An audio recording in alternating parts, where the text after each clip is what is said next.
20 minute में 20 खबर में आपका स्वागत है। मैं हूं आपके साथ आरजू साईं। हम अगले 20 मिनट में आपको देश दुनिया की 20 ऐसी खबरें बताने वाले हैं जो इस वक्त न केवल सुर्खियों में है बल्कि दिलचस्प और अहम भी हैं। तो शुरू करते हैं 20 मिनट में 20 खबरों का सिलसिला। सबसे पहले देखेंगे राजस्थान की कौन कौन सी खबर इस वक्त अहम है। गांव में संग्राम छिड़ा है, कोई भाग रहा है तो कोई चीख रहा है और इस बीच कुछ लोग एक महिला के साथ मारपीट करते नजर आते हैं। ये वायरल वीडियो है जो पाली जिले के बाली उपखंड के कर्णवा गांव का बताया जा रहा है। इस वीडियो को लेकर कहा जा रहा है कि ये मारपीट जमीन के लिए हुई है। पुलिस और गांव वालों से जो जानकारी मिली है उसके मुताबिक लंबे समय से गांव के दो गुटों के बीच जमीन को लेकर विवाद चल रहा था और कई बार इनके बीच मारपीट भी हुई थी।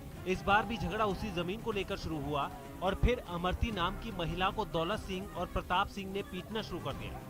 पीड़ित महिला का कहना है कि दौलत सिंह और प्रताप सिंह ने पहले तो उसके पति हिम्मता राम मेघवाल के साथ मारपीट की और फिर महिला के साथ भी मारपीट की। पीड़ित की शिकायत पर पुलिस ने इस मामले की रिपोर्ट दर्ज कर ली और आरोपियों की गिरफ्तारी की कोशिश भी शुरू कर दी है।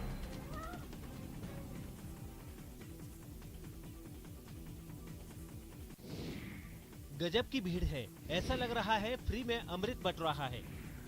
इस भीड़ को देखकर आपके दिमाग में यही बात आ रही होगी। आपकी बात सच ही है, क्योंकि दौसा के लोग यहाँ अमृत के लिए ही लाइन में लगे हैं। ये अलग बात है कि ये अमृत उनके लिए नहीं बल्कि उस मिट्टी के लिए है जिसमें वो बुआई करना चाहते हैं। दरअसल रोजाना डीएपी खाद के लिए किसानों को यहाँ ऐसे ही लाइन लगानी पड़ती है। जिन चंद किसानों की किस्मत अच्छी होती है उन्हें तो खाद मिल जाता है, लेकिन ज्यादातर किसानों को यहाँ से खाली हाथ ही लौटना पड़ता है। डीएपी की किल्लत से यहाँ के किसान परेशान हैं और उन्हें समझ में नहीं आ रहा कि अब खेती की जाए तो कैसे की जाए। अभी रबी की फसल की बुवाई का समय है और किसानों के लिए ये 15 दिन काफी महत्वपूर्ण है। ऐसे में उनका यूं परेशान होना लाजमी है। किसानों की इस परेशानी पर सियासत भी शुरू हो गई है। डिमांड और सप्लाई में बहुत बड़ा अंतर आ गया बरसात होने से। और अभी मुख्यमंत्री जी ने भारत सरकार से जब बात की, उनके रसायन और मंत्री जी से, उन्होंने ये कहा है कि पूरे देश में डीएपी का संकट है। हर वर्ष की तरह इस बार भी डीएपी खाद की आवश्यकता थी और जिसे सरकार को उसकी आपूर्ति को सुनिश्चित करना चाहिए था, लेकिन सरकार ने ऐसा नहीं किया।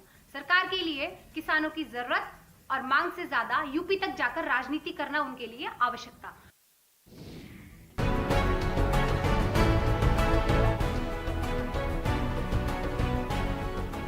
अरबों रुपए खर्च करने के बाद भी आधी मरुधरा प्यासी है।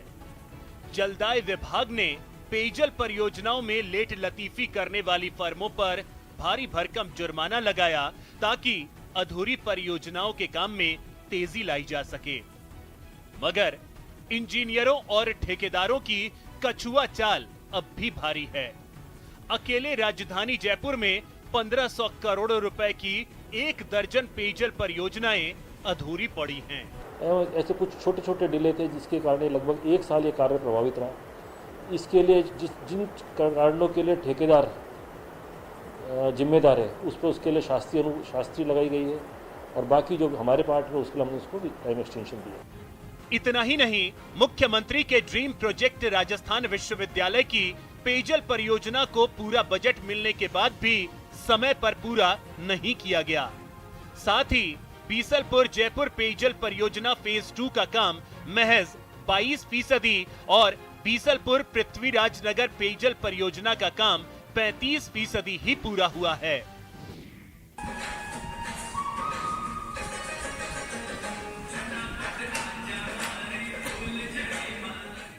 मन मुग्ध हो जाता है इन्हें देखकर। तारीफ करने को भी दिल करता है, लेकिन दीवार पर लिखी लाइनें देखकर हैरानी होती है कि ये ना तो किसी को खुश करने के लिए डांस कर रहे हैं और ना ही सीखने या सिखाने के लिए।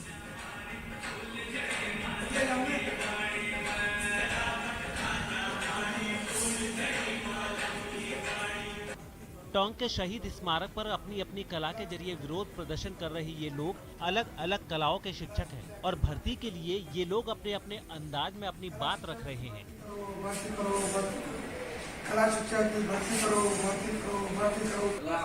इन लोगों का कहना है कि कला शिक्षकों की भर्ती नहीं होने की वजह से इनके सामने भूखे मरने की नौबत आ गई है। अपने रोजगार की मांग को लेकर इन्होंने कई बार धरना प्रदर्शन भी किया।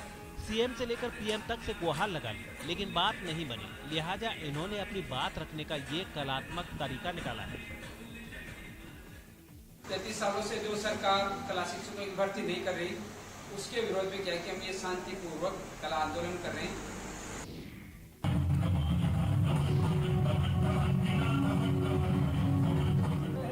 गजब का स्वांग है।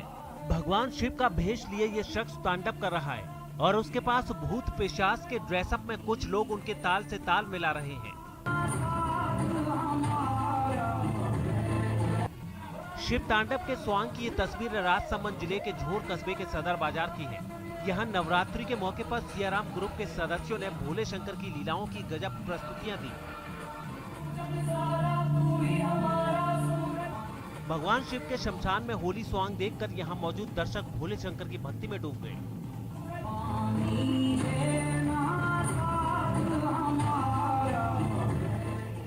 इससे पहले यहाँ रंग बिरंगी रोशनी में गरबा का आयोजन भी किया गया।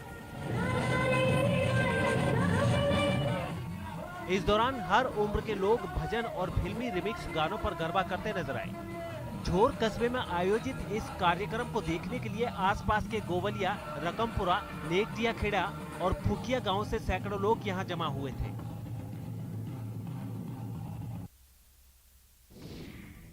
चलिए अब देख लेते हैं कुछ अन्य राज्यों की खबरें। देश के लिए गोला बारूद से लेकर टैंक और तोप बनाने वाली ऑर्डिनेंस फैक्ट्री बोर्ड यानी ओएफवी के कॉर्पोरेटाइजेशन के बाद अब 15 अक्टूबर यानी दशहरा के दिन ओएफवी की 7 अलग अलग कंपनियों का शुभारंभ किया जाएगा। रक्षा मंत्री राजनाथ सिंह दशहरा पर शस्त्र पूजा के साथ ही इन 7 कंपनियों को लॉन्च करेंगे। आपको बता दें कि ओएफवी की कुल 41 फैक्ट्रियां और 70,000 कर्मचारी हैं, जो अब एक बोर्ड की बजाय 7 कंपनियों यानी डिफेंस पीएसयू से जुड़ जाएंगे। इन सभी 41 फैक्ट्रियों को जिन 7 कंपनियों में बांटा गया है उसकी बात करें तो गोला बारूद से जुड़ी munition India limited, rifle machine gun तोप से जुड़ी advance weapon and equipment limited, tank के लिए बीएमपी और ट्रक से जुड़ी आर्म्ड व्हीकल्स के साथ साथ सैनिकों की यूनिफॉर्म और टेंट से जुड़ी ट्रूप कंफर्ट लिमिटेड का निर्माण किया जाएगा। साथ ही ऑप्टो इलेक्ट्रॉनिक्स से जुड़ी ऑप्टिकल लिमिटेड और पैराशूट ग्रुप और एनसेलरी ग्रुप से जुड़ी संयंत्र सिस्टम और लीडर्स इंडिया लिमिटेड का गठन किया जा रहा है। रक्षा मंत्रालय के मुताबिक कॉर्पोरेटाइजेशन से ओएफवी के काम करने के तरीके में बदलाव आएगा। इससे कंपनियों को काम करने की स्वायत्ता मिलने के साथ साथ काम करने में दक्षता और जवाबदेही भी तय होगी। इस कदम से ओएफवी का उत्पादन बढ़ेगा और लाभदायक कंपनियां बनेंगी। Mumbai Ahmedabad high speed rail corridor का काम तेजी से चल रहा है। ये तस्वीरें सूरत और नवसारी के बीच के सेगमेंट की है।